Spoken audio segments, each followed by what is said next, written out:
नमस्कार दर्शक बंधु आपण को आम चैनल को स्वागत। आपणकर जदि बिच्छा राशि होता है तेबे एही वीडियो आपण मानक पई बहुत अधिक गुरुत्वपूर्ण रही कारण एही वीडियो रे आमे आलोचना करिबा आपणकर एही नवेम्बर मास 13 तारिख परठारु आपणक जीवन रे कोन घटित हेबा पई जाउछि। कारण 13 नवेम्बर परठारु हेबाकु जाउछि एक महापरिवर्तन एवं सही परिवर्तन आपणक जीवन रे किभଳି प्रभाव पकाइब एही वीडियो रे विस्तृत भाव रे आलोचना करिबा।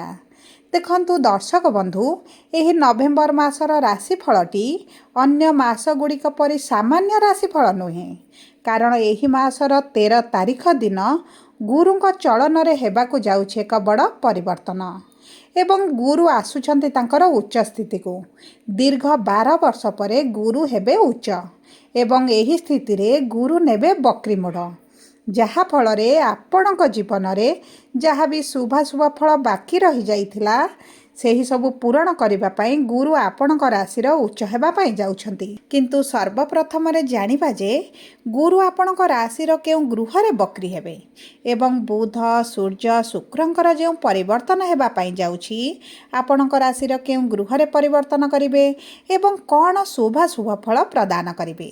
एही छोट वीडियो रे एही सबु तथ्य गुड़िक विस्तृत भाव रे आलोचना करिबा।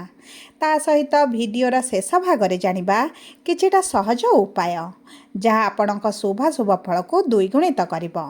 सेतिपई आपण आम सह वीडियोर शेष पर्यंत जोड़ी होई रुहंतु।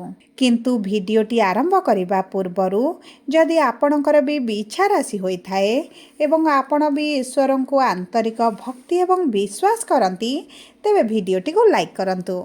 कमेंट बॉक्स रे जय जगन्नाथ जय माँ लक्ष्मी अवश्य लिखि दियंतु।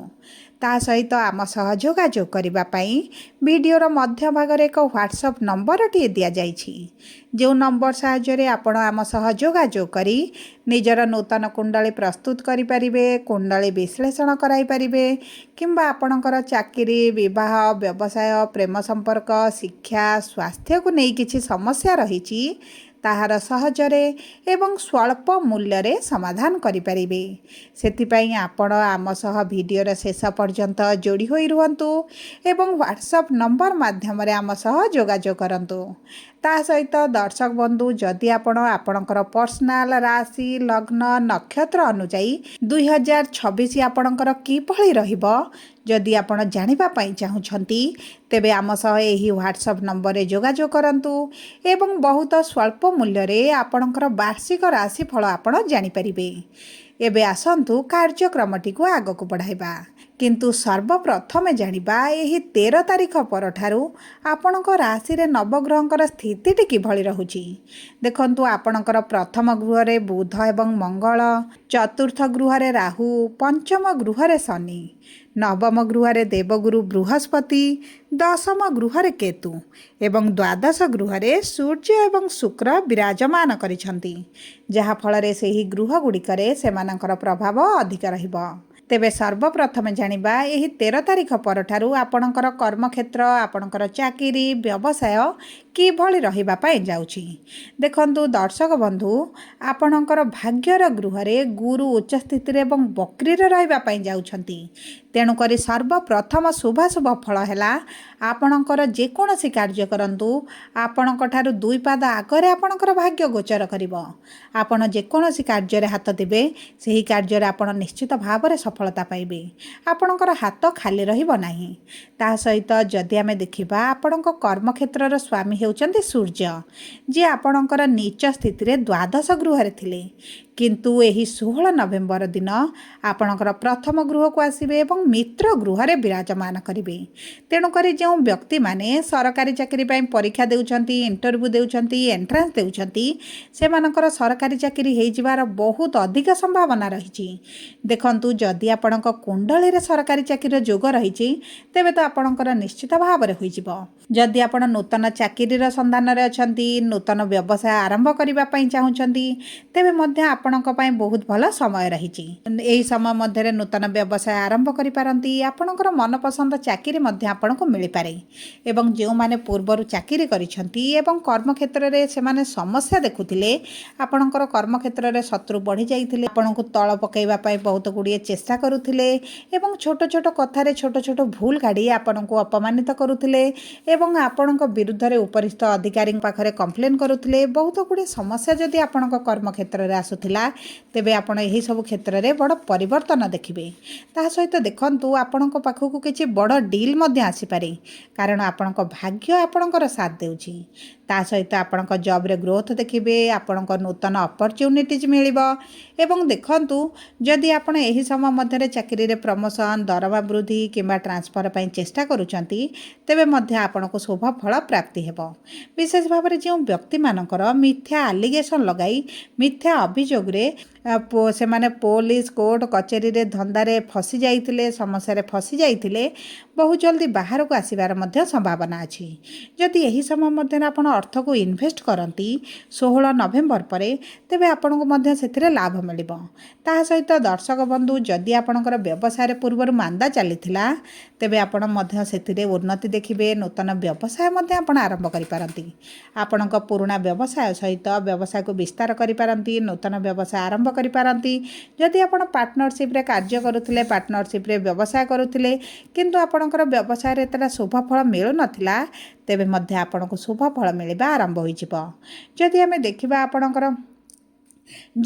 ଦେଖିବା ଆପଣଙ୍କର ଆର୍ଥିକ ସ୍ଥିତିକୁ, ତେବେ ଦର୍ଶକ ବନ୍ଧୁ, ଆପଣଙ୍କର ଅର୍ଥର ଗୃହର ସ୍ୱାମୀ ହେଉଛନ୍ତି ଗୁରୁ ଏବଂ ଆପଣଙ୍କର ଭାଗ୍ୟର ଗୃହରେ ବିରାଜମାନ କରି ଅର୍ଥର ଗୃହକୁ ଦୃଷ୍ଟି ଦେଉଛନ୍ତି।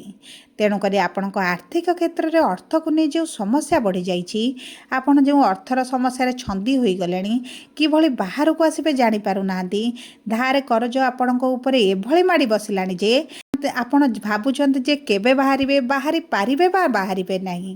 ତେଣୁକରି ଏହିଭଳି ଯାହା ବି ସମସ୍ୟା ଆପଣଙ୍କର ଚାଲିଛି, ସେଥିରେ ଆପଣ ନିଶ୍ଚିତ ଭାବରେ ବଡ଼ ପରିବର୍ତ୍ତନ ଦେଖିବେ, ଧୀରେ ଧୀରେ ସୁଧାର ମଧ୍ୟ ଦେଖିବେ। କାରଣ ଗୁରୁ ଆପଣଙ୍କର ଏହି 2026ରେ ସମ୍ପୂର୍ଣ୍ଣ ଭାବରେ ଆପଣଙ୍କ ଭାଗ୍ୟର ଗୃହରେ ରହିବେ। ତେଣୁକରି ଆପଣଙ୍କର ଆର୍ଥିକ ସ୍ଥିତି ସୁଧାରିବା ସହିତ, ଯେହେତୁ ଆପଣଙ୍କର କର୍ମକ୍ଷେତ୍ରରେ ଉନ୍ନତି ହେବ, ଆପଣଙ୍କର ଆର୍ଥିକ ସ୍ଥିତି ନିଶ୍ଚିତ ଭାବରେ ସୁଧୁରିଯିବ।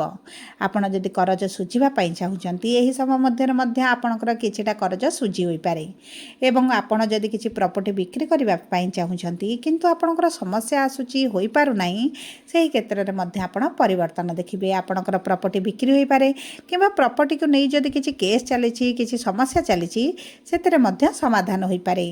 ଯଦି ଆମେ ଆପଣଙ୍କର ବିବାହର ଯୋଗକୁ ଦେଖିବା, ବୈବାହିକ ସମ୍ପର୍କକୁ ଦେଖିବା, ତେବେ ଆପଣଙ୍କର ବିବାହର ଗୃହର ସ୍ୱାମୀ ହେଉଛନ୍ତି ଶୁକ୍ର, ଯିଏ ଆପଣଙ୍କର ଦ୍ୱାଦଶ ଗୃହରେ ବିରାଜମାନ କରିଛନ୍ତି ଏବଂ ବୁଧ ମଙ୍ଗଳଙ୍କର ଦୃଷ୍ଟି ମଧ୍ୟ ଆପଣଙ୍କର ବିବାହର ଗୃହରେ ରହୁଛି। ତେଣୁକରି ଆପଣଙ୍କର ବିବାହ ହେବାର ପ୍ରବଳ ଯୋଗ ବନୁଛି। ଯେଉଁ ବିଛା ରାଶିର ବ୍ୟକ୍ତିମାନେ ବିବାହର ଯୋଜନାରେ ରହିଛନ୍ତି, ବିବାହ ପାଇଁ ଚେଷ୍ଟା କରୁଛନ୍ତି, ବିଭିନ୍ନ ପ୍ରସ୍ତାବ ଆସିଲା ପରେ ମଧ୍ୟ ହୋଇପାରୁନାହିଁ, ବହୁତ ଗୁଡ଼ିଏ ପ୍ରସ୍ତାବ ଆସୁଛି କିନ୍ତୁ ଆପଣଙ୍କ ମନ ପସନ୍ଦ ହେଉନାହିଁ, ତେବେ ଏହିଭଳି ସମସ୍ୟା ଆପଣଙ୍କର ଦୂର ହେବ। ଆପଣଙ୍କର ମନପସନ୍ଦର ପ୍ରସ୍ତାବ ଆସିପାରେ, ଆପଣଙ୍କର ବିବାହ ଠିକ୍ ହୋଇପାରେ କିମ୍ବା ଆପଣଙ୍କର ବିବାହ ମଧ୍ୟ ହୋଇପାରେ। ଯଦି ଆମେ ଦେଖିବା ଆପଣଙ୍କର ପ୍ରେମ ସମ୍ପର୍କକୁ, ତେବେ ପ୍ରେମ ସମ୍ପର୍କକୁ ଯଦି ବିବାହରେ ପରିଣତ କରିବା ପାଇଁ ଚାହୁଁଛନ୍ତି, ତେବେ ମଧ୍ୟ ଆପଣଙ୍କ ପାଇଁ ଭଲ ରହିବ। କିନ୍ତୁ ଯଦି ଆମେ ଦେଖିବା ଆପଣଙ୍କ ବୈବାହିକ ସମ୍ପର୍କକୁ, ତେବେ ଦେଖନ୍ତୁ, ବୈବାହିକ ସମ୍ପର୍କ ଆପଣଙ୍କର ଭଲ ରହିବ। କିନ୍ତୁ ଶୁକ୍ର ଯେହେତୁ ଦ୍ୱାଦଶ ଗୃହରେ ଅଛନ୍ତି, ଆପଣ ପତି ପତ୍ନୀ କୌଣସି ସ୍ଥାନକୁ ବୁଲିବାକୁ ଯାଇପାରନ୍ତି, ଉଭୟ ମିଶି କୌଣସି ବଡ଼ ନିଷ୍ପତ୍ତି ନେଇପାରନ୍ତି, ପରିବାର ସହିତ ଯଦି ମତଭେଦ ଚାଲିଥିଲା ସେଥିରେ ସୁଧାର ଆସିବ, ଉଭୟ ଯଦି ଅଲଗା ରହୁଥିଲେ ଏବେ ମଧ୍ୟ ଏକତ୍ର ହୋଇପାରନ୍ତି ଏବଂ ଆପଣଙ୍କ ବିବାହ ପାଇଁ ବହୁତ ଭଲ ସମୟ ରହିଛି। ଆପଣଙ୍କ ବୈବାହିକ ସମ୍ପର୍କକୁ ଆହୁରି ମଜବୁତ କରିବା ପାଇଁ ମଧ୍ୟ ଆପଣଙ୍କ ପାଇଁ ଗୁରୁ ଏକ ସୁଯୋଗ ଆଣି ଆସୁଛନ୍ତି। ଯଦି ଆମେ ଦେଖିବା ଆପଣଙ୍କର ଶିକ୍ଷାକୁ, ପ୍ରେମ ସମ୍ପର୍କକୁ, ତେବେ ଦେଖନ୍ତୁ, ଶନି ଯେହେତୁ ଆପଣଙ୍କ ଶିକ୍ଷାର ଗୃହରେ ପଞ୍ଚମ ଗୃହରେ ଅଛନ୍ତି, ଆପଣଙ୍କୁ ଶିକ୍ଷା କ୍ଷେତ୍ରରେ ଟିକେ ଅଧିକ ସମସ୍ୟା ଦେଖାଦେଇପାରେ, ଆପଣଙ୍କର ପରିଶ୍ରମ ବଢ଼ିପାରେ। କିନ୍ତୁ ଗୁରୁଙ୍କର ଯେହେତୁ ନବମ ଦୃଷ୍ଟି ରହୁଛି, ଆପଣ ଯଦି ପରୀକ୍ଷା ଦିଅନ୍ତି, ଆପଣଙ୍କୁ ଶୁଭ ଫଳ ପ୍ରାପ୍ତି ହେବ, କିନ୍ତୁ ପରୀକ୍ଷା ପାଇଁ ଟିକେ ଅଧିକ ପରିଶ୍ରମ ରହିବ। ଏହି ସମୟରେ ଯଦି ଆପଣ କିଛି ଇଣ୍ଟରଭ୍ୟୁ ଏଣ୍ଟ୍ରାନ୍ସ ଦିଅନ୍ତି ଚାକିରି ପାଇଁ ସେଥିରେ ମଧ୍ୟ ଆପଣଙ୍କ ପାଇଁ ଶୁଭଦାୟକ ରହିବ ଏବଂ ଆପଣ ଯଦି ବିଦେଶରେ ରହି ପାଠ ପଢ଼ିବା ପାଇଁ ଚାହୁଁଛନ୍ତି ତେବେ ଆପଣଙ୍କ ପାଇଁ ବହୁତ ଭଲ ସୁଯୋଗ ମଧ୍ୟ ମିଳିବ। ଯଦି ଆମେ ଦେଖିବା ଆପଣଙ୍କର ସ୍ୱାସ୍ଥ୍ୟକୁ ତେବେ ଦେଖନ୍ତୁ ମଙ୍ଗଳ ନିଜ ଗୃହରେ ବା ଆପଣଙ୍କ ରାଶିର ସ୍ୱାମୀ ପ୍ରଥମ ଗୃହରେ ରହିଛନ୍ତି। ତେଣୁକରି ଆପଣଙ୍କ ସ୍ୱାସ୍ଥ୍ୟରେ ବିଶେଷ ସମସ୍ୟା ଆପଣ କିଛି ଦେଖିବେ ନାହିଁ। ଆପଣଙ୍କର ଯଦି ପୂର୍ବରୁ କିଛି ସମସ୍ୟା ଥିଲା ତାହା ମଧ୍ୟ ଦୂର ହୋଇଯିବ ଏବଂ ବୁଧ ଯେହେତୁ ଶୁଭ ଗ୍ରହ ଆପଣଙ୍କ ପ୍ରଥମ ଗୃହରେ ରହୁଛନ୍ତି ଆପଣଙ୍କ ଦାନ୍ତ ପାଟି ଗଳାରେ ଯଦି ସମସ୍ୟା ଚାଲୁଥିଲା ସେଥିରେ ଆପଣ ଧୀରେ ଧୀରେ ଉପଶମ ମଧ୍ୟ ପାଇବେ। ତା ସହିତ ଗୁରୁଙ୍କର ପଞ୍ଚମ ଦୃଷ୍ଟି ଆପଣଙ୍କ ପ୍ରଥମ ଗୃହକୁ ରହୁଛି ମାନେ ଆପଣଙ୍କ ସ୍ୱାସ୍ଥ୍ୟରେ ବହୁତ ଭଲ ପରିବର୍ତ୍ତନ ଆସିବ। ଯଦି ଆପଣଙ୍କର ପୂର୍ବରୁ କିଛି ସ୍ୱାସ୍ଥ୍ୟ ସମସ୍ୟାରେ ଆପଣ ବହୁତ ଅଧିକ ଟେନସନ୍ ହେଇଗଲେଣି କଷ୍ଟ ପୀଡ଼ା ଭୋଗ କରୁଛନ୍ତି ତାହା ମଧ୍ୟ ଆପଣ ଧୀରେ ଧୀରେ ଉପଶମ ପାଇବେ। ସବୁ ପରେ ଦେଖନ୍ତୁ ଯଦି ଆପଣଙ୍କ ଦଶା ମହାଦଶା ଭଲ ଥିବ ତାହେଲେ ନିଶ୍ଚିତ ଭାବରେ ଆପଣଙ୍କ ସ୍ୱାସ୍ଥ୍ୟରେ କୌଣସି ସମସ୍ୟା ଆସିବ ନାହିଁ। ଯଦି ଆପଣଙ୍କ ଦଶା ମହାଦଶା ଖରାପ ଚାଲୁଥାଏ ତେବେ କିଛିଟା ସ୍ୱାସ୍ଥ୍ୟ ସମସ୍ୟା ଦେଖିପାରନ୍ତି। ସବୁ ପରେ ଶୁଭାଶୁଭ ଫଳକୁ ଦ୍ୱିଗୁଣିତ କରିବା ପାଇଁ ଆପଣ ପ୍ରତିଦିନ ହନୁମାନ ଚାଳିଶା ପାଠ କରନ୍ତୁ କାରଣ ଆପଣଙ୍କ ରାଶିର ସ୍ୱାମୀ ଯେହେତୁ ମଙ୍ଗଳ ଏବଂ ଆପଣଙ୍କ ରାଶିର ପ୍ରଭୁ ଯେହେତୁ ହନୁମାନ ଆପଣ ପ୍ରତିଦିନ ହନୁମାନ ଚାଳିଶା ପାଠ କରନ୍ତୁ। ଚନ୍ଦ୍ରଙ୍କର ବୀଜ ମନ୍ତ୍ର ସୂର୍ଯ୍ୟ ଅସ୍ତ ପରେ ଜପ କରନ୍ତୁ। ଓଁ ନମଃ ଶିବାୟ ମନ୍ତ୍ର ପ୍ରତିଦିନ ପ୍ରାତଃ ସମୟରେ 108 ଥର ପାଠ କରନ୍ତୁ ଏବଂ ସୂର୍ଯ୍ୟଙ୍କୁ ତମ୍ବା ପାତ୍ରରେ ଜଳ ଅର୍ପଣ କରନ୍ତୁ। ଏହା ଆପଣଙ୍କର ଶୁଭାଶୁଭ ଫଳକୁ ଦ୍ୱିଗୁଣିତ କରିବ। ଯଦି ଆପଣଙ୍କର ବିଛା ରାଶି ହୋଇଥାଏ ଭିଡ଼ିଓଟି କିଭଳି ଲାଗିଲା କମେଣ୍ଟ ବକ୍ସରେ ଲେଖି ଜଣାନ୍ତୁ। ଯଦି ଆପଣଙ୍କ ପ୍ରିୟଜନଙ୍କର ବିଛା ରାଶି ହୋଇଥାଏ ଭିଡ଼ିଓଟି ତାଙ୍କ ସହ ସେୟାର କରନ୍ତୁ। ଯଦି ପ୍ରଥମ ଥର ଆମ ଚ୍ୟାନେଲକୁ ଆସିଛନ୍ତି ଚ୍ୟାନେଲଟିକୁ ସବସ୍କ୍ରାଇବ୍ କରନ୍ତୁ। ପାଖରେ ଥିବା ବେଲ୍ ଆଇକନକୁ ପ୍ରେସ୍ କରନ୍ତୁ। ଧନ୍ୟବାଦ।